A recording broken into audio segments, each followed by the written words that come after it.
رمضان المبارک کے آخری عشر کا اعتکاف سنت موقدہ ہے۔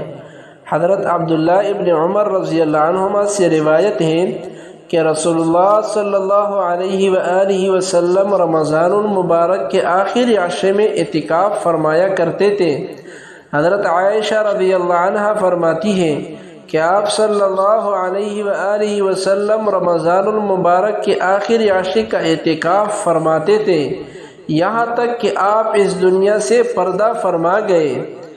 مدینہ منورہ ہجرت فرمانے کے بعد رسول اللہ صلی اللہ علیہ وآلہ وسلم سے رمضان المبارک کے آخری عشر میں مسلسل اعتکاف کرنا ثابت ہے۔ البتہ ایک مرتبہ آپ صلی اللہ علیہ وآلہ وسلم نے پورے مہینے اعتکاف کیا اور اس کی وجہ شب قدر کی تلاش بتائی۔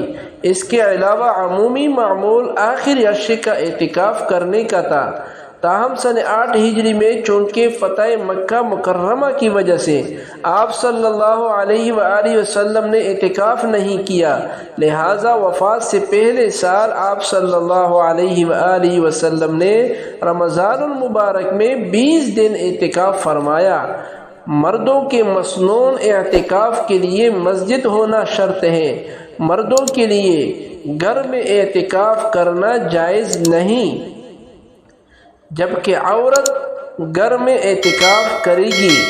اعتکاف کے دوران بلا ضرورت اپنے معتکف یعنی مسجد گھر کا مخصوص حصہ سے باہر نکلنا جائز نہیں۔ ویڈیو کو لائک اور شیئر ضرور کریں۔